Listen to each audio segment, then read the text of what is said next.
بسم اللہ الرحمن الرحیم۔ السلام علیکم ناظرین، آپ کو بتاتے چلیں کہ ناروے میں قرآن کی بے حرمتی کی ناپاک جسارت، قرآن پاک کو ناروے میں جلا دیا گیا۔ جی ہاں ناظرین، تفصیلات کے مطابق ناروے کے شہر کرسٹین سینڈ میں قرآن کی توہین اور پاک قرآن کو جلانے کا افسوسناک واقعہ پیش آیا ہے۔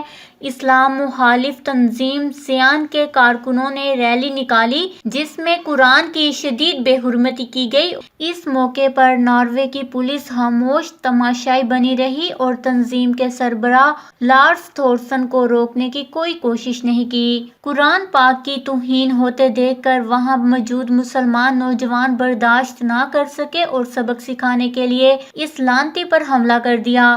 پہلے ایک نوجوان رکاوٹیں توڑتا ہوا آگے بڑھا اور لارس تھورسن پر حملہ کر دیا۔ اس اقدام سے مزید نوجوانوں کو ہمت ملی اور دیگر نوجوان بھی لعنتی تھورسن پر حملہ آور ہوئے، جس پر پولیس اہلکار جو پہلے تماشا دیکھ رہے تھے وہ آگے بڑھے اور حملہ آور نوجوانوں کو گرفتار کر لیا، جبکہ لارس تھورسن کو بھی حفاظتی تحویل میں لے لیا گیا۔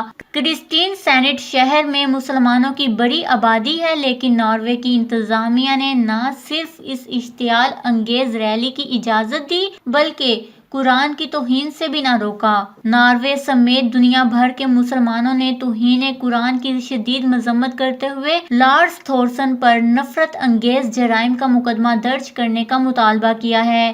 ترکی کی حکومت نے واقعے کی سخت مذمت کرتے ہوئے ناروے کی حکومت پر اس طرح کے واقعات کی روک تھام کرنے کے لیے زور دیا۔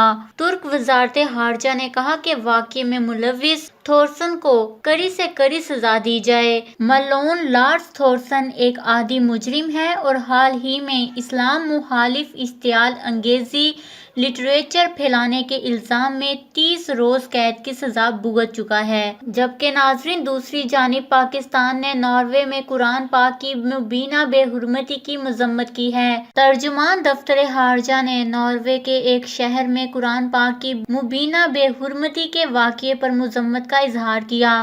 انہوں نے کہا کہ مسلمان دوسرے مذاہب کا احترام کرتے ہیں اور دیگر مذاہب کے لوگوں کو بھی مسلمانوں کے جذبات و احساسات کا احترام کرنا چاہیے۔ جی ہاں ناظرین، ناروے میں اسلام مخالف تنظیم کی ریلی کے دوران ایک شخص نے قرآن پاک کی مبینہ بے حرمتی کی ہے اور قرآن پاک کو جلا دیا ہے۔ لعنت ہو اس پر بے شمار۔ اس خبر کو لے کر آپ بھی اپنے قیمتی رائے کا اظہار نیچے کمنٹس میں ضرور کریے گا۔ ہمارے چینل کو سبسکرائب کریں، آپ کو لیٹسٹ اپڈیٹس ملتی رہیں گی۔